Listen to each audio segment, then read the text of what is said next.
Le graphique que je vous montre à l'écran n'est pas une énième crypto qui va à la cave, mais plutôt un indice qui regroupe les performances boursières des 13 plus gros constructeurs automobiles européens.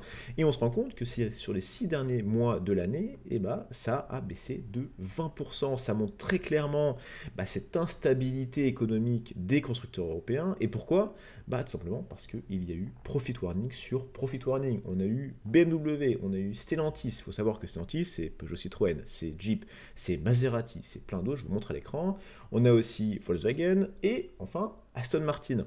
Donc les plus gros constructeurs ont des gros problèmes financiers. En plus de ça, on a des mauvaises news qui pourraient venir de l'Europe elle-même avec une potentielle censure de la Chine envers les véhicules européens.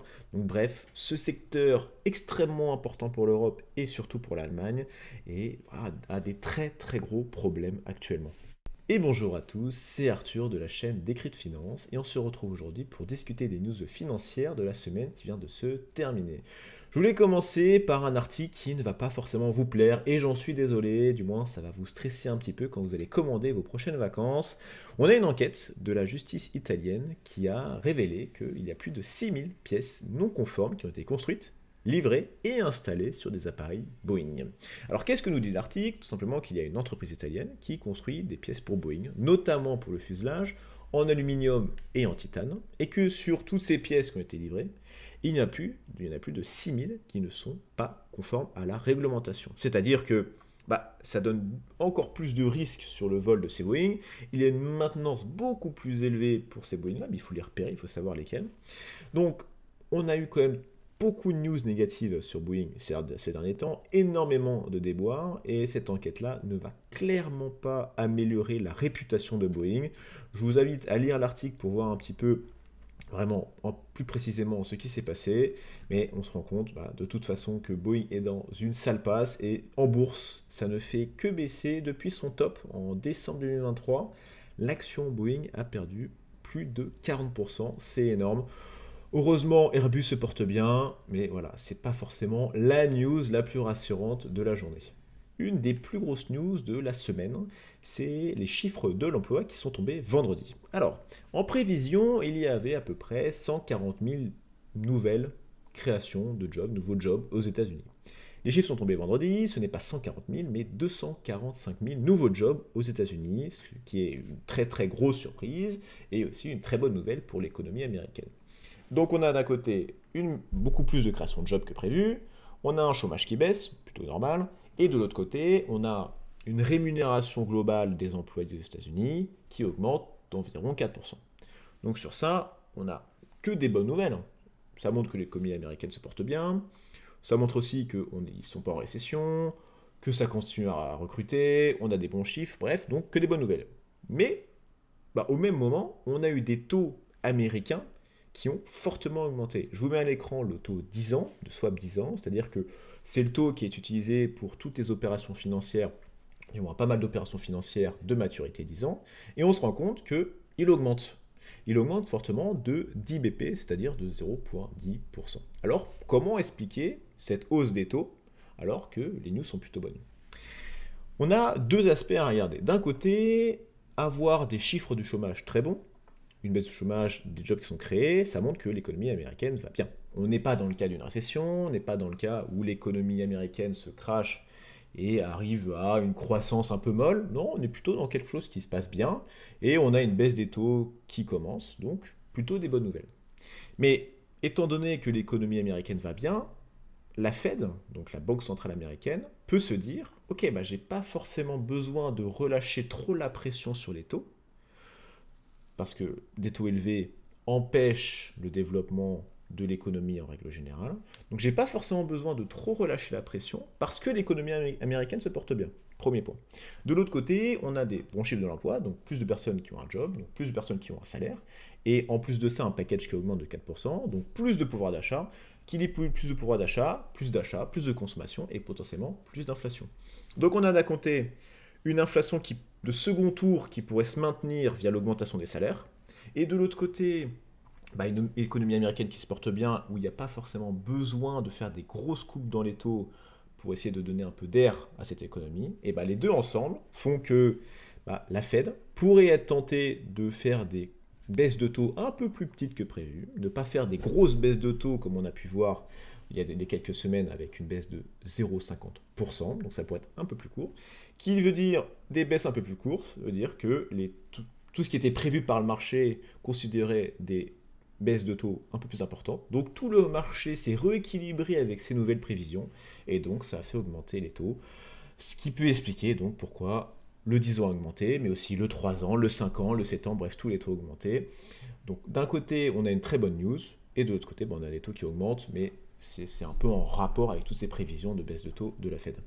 On continue notre feuilleton de la valeur du baril du pétrole avec une nouvelle news. On était sur des niveaux bas, et sur ces dernières semaines, en 3 séances, le pétrole a pris 8%, et la question c'est pourquoi ça a pris 8% et pourquoi ça risque de continuer à augmenter. On a ce conflit au Proche-Orient entre Israël, Palestine, le Liban et l'Iran. Dans tous ces pays-là, il y a par exemple l'Iran qui produit 4% de la production mondiale de pétrole. Alors vous allez me dire, on a l'Iran qui produit 4%, qui risque d'avoir des dommages sur ses installations pétrolières, mais ce n'est que 4%. Et on a du pétrole qui a pris 8%. Le sujet n'est pas forcément de savoir si toutes les installations de l'Iran vont être touchées et donc que ces 4% de production vont disparaître, en sachant qu'on est dans une dynamique où il y a plus d'offres que de demandes. Donc on est plutôt tenté de se dire qu'il faudrait baisser la production pour augmenter les tarifs. Non, ce n'est pas ça, c'est plutôt de se dire que on est dans une région, le Proche-Orient, le Moyen-Orient, très grosse productrice de pétrole. On a ce conflit qui ne cesse d'augmenter, qui ne cesse d'ajouter des nouveaux pays, ou du moins d'ajouter d'intensité entre les pays belligérants. Et donc le risque du marché, c'est de se dire que ce conflit va se propager à d'autres pays. Ces pays seront beaucoup plus forts et auront un poids beaucoup plus important dans la production de pétrole, et donc avoir un impact sur tout la livraison de pétrole mondiale. Et en plus de ça, ce qui n'est pas dit dans l'article, c'est la reprise de la Chine, avec, on en a parlé dans la précédente vidéo, le plan de relance de la Chine, l'immobilier, bref, l'économie chinoise qui a énormément de cash frais pour son développement, et donc ça veut dire beaucoup plus de consommation du pétrole. Bref, tout ça ensemble fait que le pétrole augmente, et ça risque de continuer. Et si le pétrole augmente, il augmente chez nous, et donc ça augmente l'inflation, etc., etc. On a enfin quelques éléments de réponse sur comment le gouvernement Barnier va faire pour réduire le déficit, qui est actuellement aux alentours de 6%, pour le réduire à 3% à horizon 2029, ce qui est clairement l'objectif d'une économie relativement saine, si on peut dire le mot. Et tout simplement, c'est de se dire que l'État français va essayer de chercher 40 milliards, c'est pas beaucoup, 40 milliards de recettes supplémentaires, et 20 milliards de réduction de dépenses, c'est-à-dire 60 milliards de package all-in. Et comment on va faire? C'est relativement simple, c'est ce qu'on fait très bien depuis très longtemps. On va augmenter les impôts avec des impôts exceptionnels sur les sociétés qui réalisent un gros chiffre d'affaires, d'un côté, et de l'autre côté, augmenter les impôts, entre autres, sur les foyers fiscaux les plus riches, aux alentours de 60 000 foyers fiscaux qui seront concernés par une augmentation de leurs impôts, normalement temporaire, mais qui pourrait rester plus longtemps, on le verra. La question qu'il faudra se poser, surtout sur les sociétés, c'est de se dire que actuellement, on a une économie qui attire les capitaux, attire les financements. On a aussi la chance d'avoir une électricité, une production électrique qui est stable, avec un prix stable. Et donc ça attire les investissements, contrairement par exemple à l'Allemagne.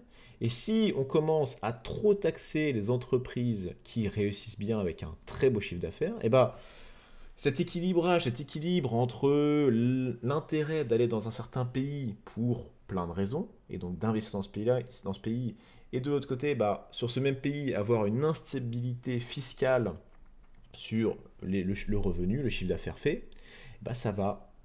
Et c'est un peu la peur, c'est de se dire que ça va freiner les investissements en France parce que les entreprises n'ont pas envie de subir cette instabilité sur la fiscalité. Ils veulent avoir des vues sur leur flux de trésorerie assez stable, et donc faudra voir si cet impôt temporaire, s'il reste temporaire, va impacter l'investissement. Si ça impacte l'investissement, moins de création d'entreprises, moins de création d'emplois, etc., etc. Bref, ça implique beaucoup de choses. On verra bien le résultat sur la valeur le rendement de l'obligation française, ça n'a pas fait grand-chose. On est sur des niveaux quand même très importants historiquement. On a touché les 3 cette semaine. Donc voilà, il faudra monitorer un petit peu ce taux qui est, je trouve, un très bon indicateur de comment le marché ressent les actions qui sont prises par le gouvernement Barnier pour réduire le déficit et avoir une économie beaucoup plus saine. Côté Europe, on a une bonne nouvelle sur l'inflation. Alors, l'inflation baisse plus rapidement que prévu. On a cet objectif de la BCE d'être à 2, et les chiffres de septembre nous sont sortis, et c'est 1,8%, donc c'est en dessous de cet objectif des 2, et normalement ça devrait continuer à baisser, et on pourrait même potentiellement voir une déflation, parce que l'inflation baisse très fortement, et la baisse des taux, qui est déjà en retard par rapport à la baisse de l'inflation, la baisse des taux a des impacts sur l'économie réelle, qu'avec un lag aux alentours de 6 mois, on le dit, et aussi il faut des baisses de taux relativement significatives pour que ça ait un vrai impact sur l'économie. Donc on n'a pas encore des baisses de taux très significatives, elles ont en plus de ça du retard, donc on devrait voir l'inflation continuer à baisser, et avec un risque d'inflation, mais on n'en est pas encore là. La question de cet article, c'est se dire que, étant donné qu'on est en dessous de la barrière, de l'objectif, que ça se passe bien, est-ce que, lors de la prochaine réunion de la BCE, on va avoir une baisse de taux? Alors, je vous ai dit, et je vous ai dit parce que c'est tout simplement Christine Lagarde qui avait pu le dire lors de sa précédente réunion où elle a baissé les taux, c'est de se dire que pour la prochaine baisse de taux, elle allait attendre les chiffres trimestriels sur l'inflation, sur les chiffres économiques de l'Europe, pour prendre sa décision. Et qui veut dire trimestriel, veut dire en décembre, par rapport à la dernière date, et donc on devait s'attendre à une baisse de taux le 12 décembre 2024. Néanmoins, on a tous ces très bons chiffres sur l'inflation qui pourraient faire croire que Christine Lagarde ne pourrait pas attendre jusqu'à décembre pour commencer à rebaisser les taux, faire une troisième baisse de taux, mais potentiellement pourrait baisser les taux dès la prochaine réunion, donc le 17 octobre. Le marché commence à très fortement pricer une baisse de taux. Je crois qu'on est aux alentours de 90% de chances d'avoir une baisse de taux en octobre. Donc c'est un peu... Je vous avais dit que normalement elle attendait, mais c'est vrai que les chiffres sont tellement bons qu'elle pourrait être poussée à continuer à baisser pour éviter une déflation, ce qu'elle ne veut pas du tout. Pour étayer un petit peu mon introduction et sur la santé économique du secteur de l'automobile européen, il y a un article qui est sorti il n'y a pas très longtemps, le 4 décembre, disant que Berlin et Volkswagen, donc Berlin, l'Allemagne, parce que c'est l'économie automobile allemande qui est à risque, ils sont vent debout contre l'Union européenne. Alors pourquoi? Parce que l'Union européenne veut imposer des frais de douane très importants sur les produits chinois. On a la Chine qui a produit à Gogo, par exemple le constructeur BID, qui produit énormément de voitures, qui vont brader les voitures, le vendre sur le marché européen et donc prendre des parts de marché sur les vendeurs européens. Donc le but c'est de mettre des taxes de douane extrêmement élevées pour essayer d'avoir un certain équilibre et donc ne pas avoir une concurrence déloyale de la Chine.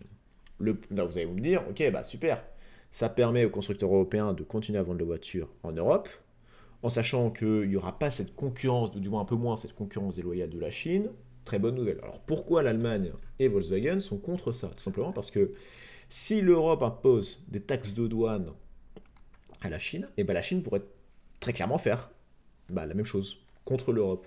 Et donc se dire qu'ils pourraient taxer les véhicules automobiles européens venant sur le sol chinois. Et ça c'est un gros problème parce que à peu près un tiers de la production et de la vente de véhicules de nos constructeurs européens va à la Chine. Donc si nos constructeurs européens perdent la Chine parce qu'on a ce retour du bâton de l'augmentation des frais de douane, ça va peser fortement sur leur chiffre d'affaires, sur leur rentabilité. Et donc on a un secteur qui est... C'est compliqué, très honnêtement, pour eux. D'un côté, ils se font avoir par la Chine, avec des produits totalement bradés, et de l'autre côté, ils ne peuvent pas non plus se mettre à dos totalement la Chine, parce que sinon, ils perdent un très gros pourcentage de leurs revenus. Donc c'est relativement compliqué pour eux. On avait aussi l'histoire avec la France, qui pouvait taxer des produits sur la Chine. La Chine avait augmenté les frais de douane sur certains produits de luxe français, et donc ça impacte très fortement. Et c'est vrai que la Chine... étant un énorme consommateur, a un poids énorme dans les relations commerciales. Et malheureusement, en tant qu'Européens, on a un peu du mal à faire face à cet ogre chinois. Une autre grosse news qui nous intéresse en tant que Français, c'est à la suite du bain de sang d'Ubisoft. La semaine dernière, Ubisoft, en une journée, a pris plus de 30%, vendredi tout simplement, plus de 30% dans sa capitalisation boursière. Alors pourquoi? Simplement parce qu'il y a une rumeur, une spéculation qui vient de sortir sur Bloomberg, qui dit que il y a potentiellement un rachat d'Ubisoft par la famille Guillemot et par Tencent. Alors la famille Guillemot, très simplement, c'est ceux qui ont fondé Ubisoft. Mais au fur et à mesure de la durée de vie d'Ubisoft, ils ont vendu leur part. Après, ça a été introduit en bourse. Bref, ils ont perdu l'actionnariat majoritaire. Et Tencent, qui est un mastodonte des jeux vidéo, qui est énorme, est un allié à Guillemot. Et Tencent possède aussi des parts chez Ubisoft. Alors, par exemple, la famille Guillemot possède 15% d'Ubisoft et Tencent à peu près 10%. Donc, ils ont 25% du capital et à peu près 30% des droits de vote parce que des fois, on peut acheter de l'action et même si on a une action, on peut avoir un poids de vente différent. Ça dépend de ce que vous achetez. Donc, on a cette rumeur qui nous dit que la famille Guillemot et Tencent pourraient racheter Ubisoft et donc sortir Ubisoft de bourse. Et ça a fait exploser le cours d'Ubisoft. Pourquoi? Parce que on a ces deux actionnaires qui vont faire une offre publique pour acheter Ubisoft, pour le sortir de bourse. Et donc, proposer un prix d'achat aux actionnaires minoritaires. Et en règle générale, il y a une très forte augmentation du prix. Donc le prix proposé est en règle générale supérieur à ce qu'on peut avoir en bourse et donc faire une belle plus-value. Alors toute la question c'est de se dire quand est-ce que cette news va sortir, est-ce que c'est véritable, quand est-ce que ça va arriver, est-ce qu'entre-temps l'action de bourse n'aura pas eu le temps de rebaisser par exemple. Donc on a toutes ces questions-là, mais c'est totalement de la spéculation où les personnes achètent de l'Ubisoft en espérant le revendre plus haut via l'offre publique de la famille Guillemot et Tencent. L'objectif de tout ça en tant que Français, c'est de s'assurer que la famille Guillemot, qui reste française, ait le contrôle d'Ubisoft, du choix créatif, etc., par rapport à Tencent. Alors oui, Tencent va aider dans le rachat, mais que la famille Guillemot reste majoritaire en termes de décision, mais ça, on verra bien ce qui va se passer dans le futur. La vidéo des news de la semaine est terminée. Si vous avez des remarques, des questions, si vous voulez dire que la vidéo elle est géniale, n'hésitez pas à aller dans les commentaires. Dans la description, vous allez trouver un lien Notion qui va répertorier tous les articles qu'on a pu voir aujourd'hui si vous voulez en apprendre un petit peu plus et aller un peu plus précisément sur l'info. Si vous avez aimé la vidéo, n'hésitez pas à mettre un like, à vous abonner si ce n'est pas déjà fait. Pour ma part, je vous souhaite une très bonne journée, une très bonne semaine et on se retrouve aux alentours de lundi prochain pour une nouvelle vidéo. À toutes.